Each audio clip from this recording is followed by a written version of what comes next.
SMA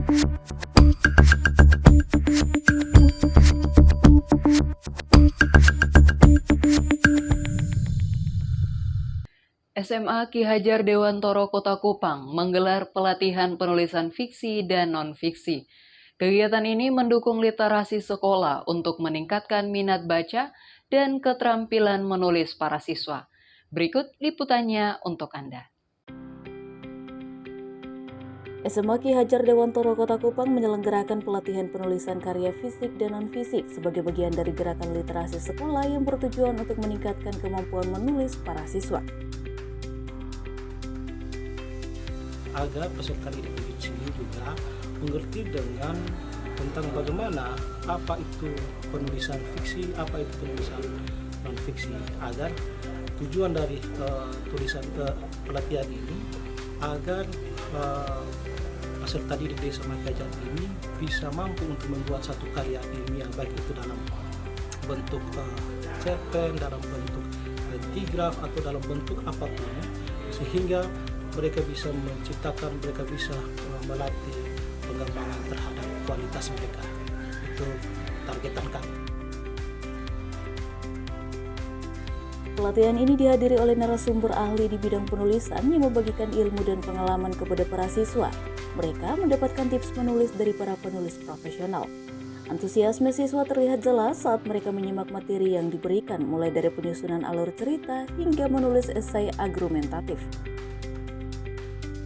Pada kegiatan literasi ini, saya sangat merasa bangga karena dengan literasi kami bisa menambah keterampilan kami dan membuka leluasa kami untuk berpikir. Harapan saya ke depan, semoga dengan literasi ini kami dapat mengembangkan kemampuan kami untuk bangsa dan negara, dan semoga dengan literasi ini sekolah kami bisa menjadi sekolah yang lebih baik lagi. Dengan kegiatan ini, SMA Ki Hajar Dewantoro memperkuat komitmennya dalam menjadi sekolah yang peduli terhadap literasi. Pelatihan ini menjadi langkah awal untuk menciptakan generasi yang aktif dan kreatif dalam berkarya. Dari Kupang, Tim Liputan Timur TV melaporkan.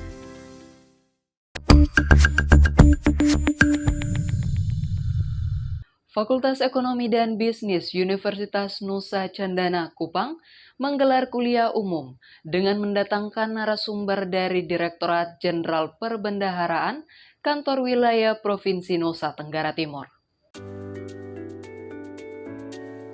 Fakultas Ekonomi dan Bisnis Universitas Nusa Cendana Kupang bekerja sama dengan Direktorat Jenderal Perbendaharaan Kantor Wilayah Provinsi Nusa Tenggara Timur menggelar kuliah umum tentang penerapan sistem DJP dalam rangka meningkatkan kualitas pengelolaan keuangan instansi pemerintah. Kegiatan ini berlangsung di Aula FEB pada Kamis 17 Oktober 2024 dan bertujuan untuk meningkatkan pemahaman mahasiswa terkait pengelolaan keuangan negara secara digital. Koordinator Program Studi Akuntansi FEB Undana Yohana Febriani Anggi menyatakan bahwa kuliah ini rutin diselenggarakan untuk memberikan wawasan praktis kepada mahasiswa. Sebenarnya materi ini juga sudah diterima saat mata kuliah akuntansi pemerintahan dan akuntansi keuangan daerah. Tetapi kami menginginkan bahwa anak-anak itu atau mahasiswa kami selain mendapatkan informasi atau mendapatkan teori di dalam kelas, mereka juga bisa belajar dari para praktisi yang merupakan narasumber kami hari ini yang punya pengalaman yang banyak di bidang keuangan negara. Materi utama disampaikan oleh Delviana Lase, Kepala Bidang Supervisi KPPN dan Kebutuhan Internal. Ia menekankan pentingnya sinergi antara pusat dan daerah dalam memperbaiki sistem pengelolaan keuangan. Sistem DJP yang diperkenalkan dalam kuliah ini bertujuan untuk meningkatkan efisiensi, transparansi, dan akuntabilitas dalam pengelolaan keuangan pemerintah melalui digitalisasi. Hal ini diharapkan dapat mempercepat proses dan mempermudah pengawasan terhadap transaksi keuangan. Harapannya tentu bukan hanya materi ini kami berikan dan selesai. Coba teman-teman di Fakultas Ekonomi Bisnis Undana melihat ada celahnya, ada sesuatu yang kurang, yang harus pemerintah perbaiki. Kami siap untuk menyampaikan itu ke pusat. KPIC untuk bisa dilengkapi gitu ya. Oh iya, ada masukan dari saya ngajar di FEB Undana, ternyata hasil diskusi mereka di follow up dengan adanya ini dan memberi masukan luar biasa. Ya, orang pintar memang ada di pusat, tapi kalau semua orang pintar ditaruh di pusat, siapa yang menjalankan kebijakannya di daerah? Kira-kira itu semangatnya. Jadi kita di daerah juga bisa kok untuk menjadi analis yang terbaik, memberi masukan terbagus untuk terjadinya pertumbuhan ekonomi yang baik di Indonesia secara umum dan di Nusa Tenggara Timur, Kota Kupang secara khusus. Isti, salah satu mahasiswa yang juga turut hadir dalam perkuliahan umum ini, menyampaikan rasa senangnya bisa menambah ilmu, terutama terkait dengan penerapan sistem DKP dalam pengelolaan keuangan secara transparan. Tentunya materi ini sangat menarik ya Kak, karena kita bisa belajar tentang digitalisasi, dan khususnya di era sekarang ini semuanya diarahkan untuk menjadi digitalisasi, baik itu mulai dari pembayaran dan lain sebagainya. Hal ini mungkin bisa menjadi hal yang baru untuk masyarakat-masyarakat yang masih belum terpapar dengan teknologi yang sekarang. Diharapkan dengan ada digitalisasi ini semuanya bisa menjadi mudah dan cepat. Dengan adanya kegiatan ini, diharapkan mahasiswa dan instansi pemerintah dapat lebih siap menerapkan teknologi digital dalam pengelolaan keuangan. Pihak kampus berharap kuliah umum ini dapat memberikan dampak positif, khususnya dalam membentuk calon profesional di bidang keuangan negara. Dari Kupang, Tim Liputan Timur TV melaporkan.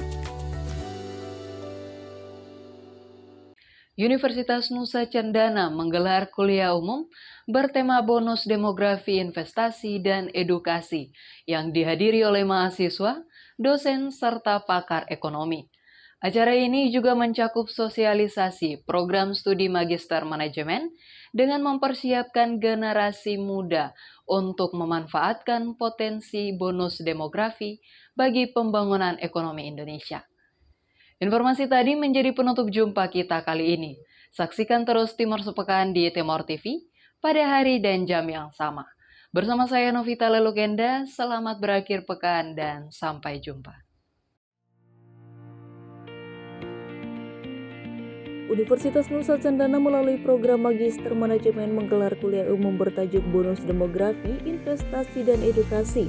Kegiatan ini dihadiri oleh para mahasiswa, dosen, serta beberapa pakar ekonomi yang diundang untuk membahas pentingnya memanfaatkan bonus demografi sebagai peluang emas bagi pembangunan ekonomi Indonesia.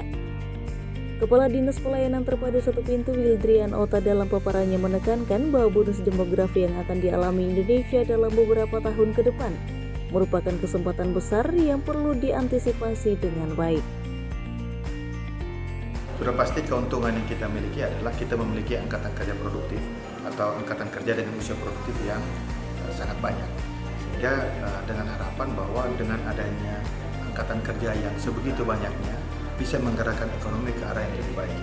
Tetapi ada tantangan yang lain, yaitu apabila tidak mempersiapkan diri secara baik, baik dari sisi pendidikan formal maupun dari sisi pendidikan non formal maupun informal dalam hal peningkatan skill mereka, tentunya akan menjadi satu kendala dan menjadi satu ancaman bagi perekonomian Indonesia secara makro.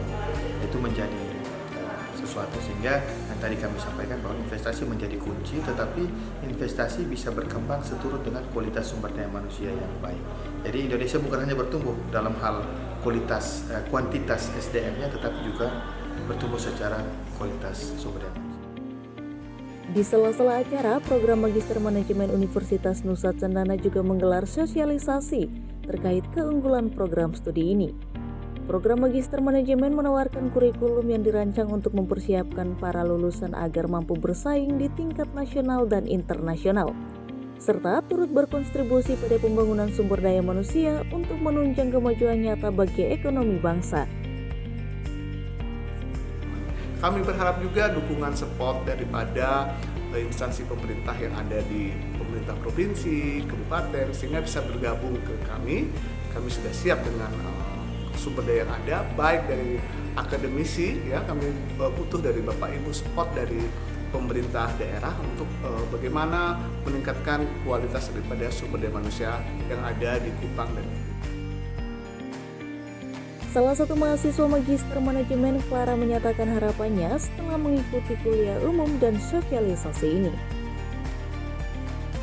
Di sini saya bersama kedua teman saya merasa sangat termotivasi untuk lebih mempersiapkan diri, tidak hanya melalui pendidikan formal, tetapi juga pengembangan diri agar mampu bersaing dan berkontribusi bagi pembangunan negara. Dengan kuliah umum dan sosialisasi ini, Universitas Nusa Cendana berharap dapat membekali mahasiswanya untuk siap berperan aktif dalam memanfaatkan potensi demografi yang dimiliki Indonesia sehingga dapat berkontribusi pada pembangunan ekonomi yang berkelanjutan. Dari Kupang, Tim Liputan Timur TV melaporkan.